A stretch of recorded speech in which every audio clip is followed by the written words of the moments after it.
will be as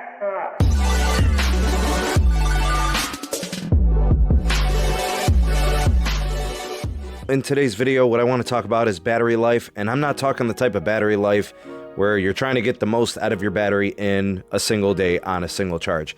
I'm talking about long-term usage. How do I make my phone last longer in terms of owning it for a longer duration of time? There's going to be two major segments to this particular video. What we're going to do is we're going to look at the things that contribute to battery degradation. What makes your battery degrade over time, and how you can avoid those things. And the second part to this is, how do I properly charge my device to make sure that I am doing it the right way so that it doesn't degrade the battery. Really what this video is a best and worst practices for how to treat your phone if you are looking to make the battery last. Let's first get this out of the way. There's almost nothing you could do. If you're going to use your phone, you're going to charge it, you're going to discharge it, you're going to repeat, charge, discharge, over and over and over again. There's only so much you could do because, again, we buy these devices to use them and enjoy them. And that involves charging and discharging. You're never going to get some form of an everlasting battery. No such battery exists. It's the physics of what the materials are made of when it comes to these batteries. And I get it, these devices are expensive. You probably have really high expectations. You buy an iPhone for $1,000, you buy a Galaxy for $1,000, and you want it to last 2-3 years, maybe even beyond that, so you expect the battery to last as long as well. And to make matters worse, what manufacturers have done in the last handful of years is they have completely gone away with user replaceable batteries. So let's start with how you need to charge your phone. There's lots of different ways you could do this. Of course, the charger that comes with the phone is usually it's the fail-safe. All else fails, you don't know what to buy, you don't know what to get, no problem. Just use the one that the manufacturer recommends. It's the one that was designed for the phone. That's not to say that you couldn't buy a third-party manufactured charging component. It could be the brick, it could be the cable. As long as it's up to the standard and as long as it's the correct one that's designed for the device, according to its specs, it should work just fine. Anker, Aukey, I can think of some of these other ones, Belkin. You know, they obviously offer some really nice brand names and products. As long as it's the correct standard for the device, you should be good with any of those reputable brands. Just check these chargers' reviews, make sure that they are up to the correct standard and they are designed for the usage of your particular device. The reason is, when you get the correct type of charging cable and charging brick that is actually to standard or to the way that the device was designed, you get the correct amount of charge going to your device. Because think about it, if you don't have the right or correct voltage or wattage or amp type of measures, you're going to get, either a failure or something's going to get damaged, or you could even start a fire. So I highly recommend making sure that you get the correct charger according to the standard of the device. Sometimes it's from the manufacturer specifically, sometimes it's based on the processor. Just stick to the one that is designed for the phone and you should be good to go.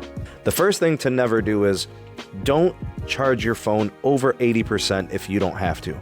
I understand sometimes you gotta go to the full 100% to make the phone last because you're not gonna charge it the rest of the day. But if you can help it, it's good to keep the phone away from going over 80%.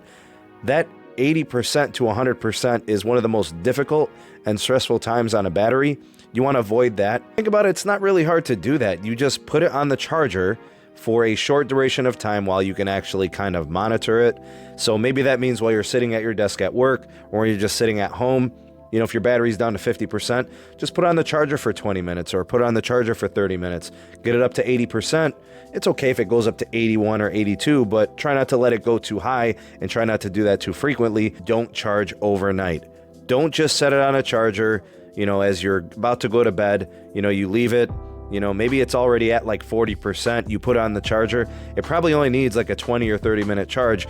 Don't leave it on overnight because obviously that's going to take it past that 80% range and it's going to take it all the way up to 100%. And I get it. Manufacturers and the batteries got software and these phones have software that tell it to stop taking charge. But like I said, there's still going to be additional stress that you don't necessarily have to incur into that battery. So I say avoid it. Don't charge overnight. Charge a little bit before you go to sleep, and then if you have to, charge again when you wake up. Avoid cheap chargers. Avoid knockoff brands. Avoid cheap looking products. Just because the price is good does not mean the performance is good. So check the name brand, check the reviews, and then, check the receipts. Make sure that when you're looking at things on Amazon and eBay that they're getting good feedback on these types of chargers, cables, and bricks. Avoid complete depletion. Don't let it go to zero. In fact, my advice to you would be don't let it go below 30%. Try to keep it in that range between 30 and 80%. So letting it go too low and letting it go too high are clearly the worst case scenarios for a lithium polymer battery. When you're going to connect that to a charger, this is going to be what's called the blast time. This is the time, this is that portion or that percentage where the phone is going to take the most rapid amount of power. It's not just the battery that's going to get hot. The processor is going to get hot. The internal components are going to get hot. There's going to be heat all over the phone. Obviously, the battery's taking a grunt of the heat, but the phone itself, from top to bottom, side to side, even on the display, you'll feel the heat generated there. Heat's really bad, but so is cold. You want to avoid really cold temperatures just as much as you want to avoid heat. Obviously, there's more risk in a hot battery.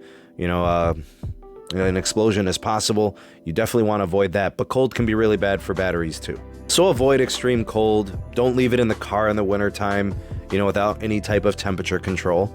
If it's going to be a short while, it's not really a big deal. But if you're going to be at work for like 9 or 10 hours and it's negative 10 degrees outside, obviously your car is going to get really cold. You might as well just bring it in with you and just set it aside, but keep it at room temperature. You're going to be storing the phone for a while. Maybe you've got secondary devices. You're not going to be using a phone for a while.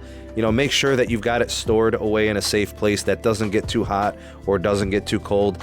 And also, don't turn it off without giving it some battery. Maybe charge the phone to 80% and then store it long term. Don't leave your phone on a windowsill in direct sunlight.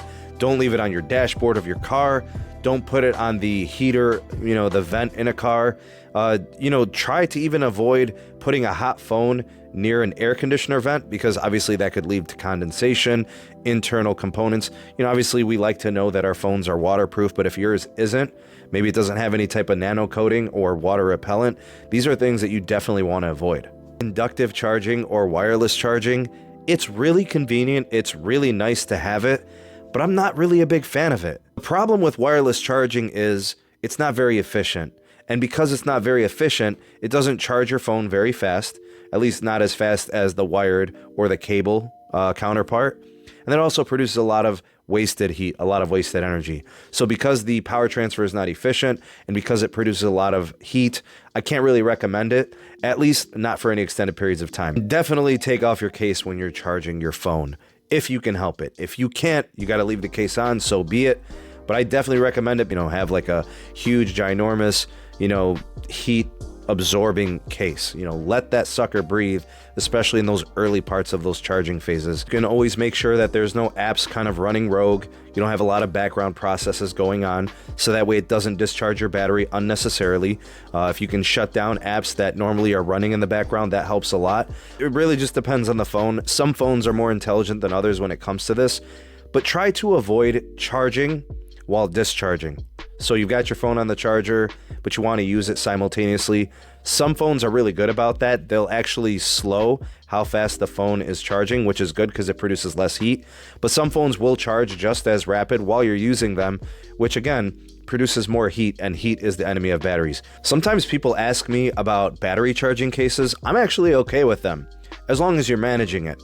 The problem is some people maybe don't really understand what's going on with the battery charging cases, because like I said, if the batteries are going to get hot and it kind of conceals and keeps a lot of that heat on there, doesn't let it dissipate. So if you're going to let it charge for like say 20 or 30 minutes and it doesn't produce a lot of heat, then it's cool, it's good. As for the portable charging banks, those are usually okay, they're fine. All you got to do is make sure you send the correct amount of power that is actually for the design of your device, and use the correct cables. You should be good to go. If I could kind of summarize everything, always monitor the temperatures. Don't let your batteries get too hot or too cold.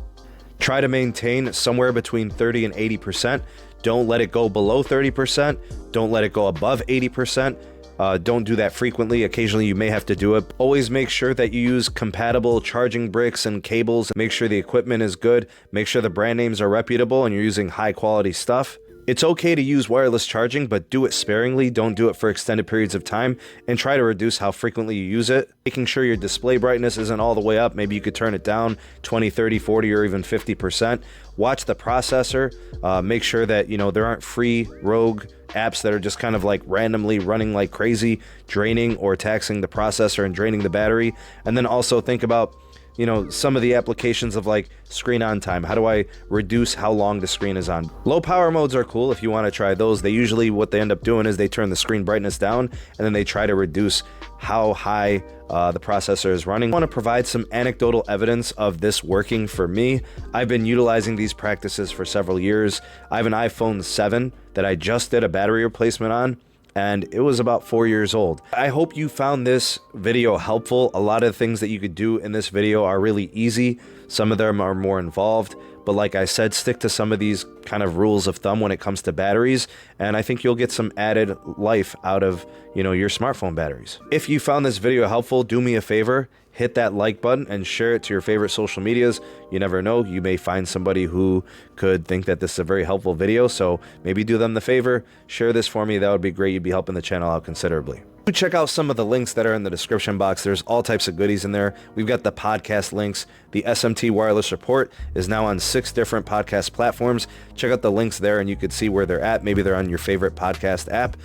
We've also got the Sneed Tech Twitter handle. We also have some other links, the Patreon page, things of that nature. Check those things out for me. That would be great. And we got some other videos. We got end cards here. We got them all over the place. Check those videos out for me. That would be awesome. I appreciate it very much. Thank you guys again for stopping by to watch this video. I am the SMT, and I will catch you guys on the next one. Peace.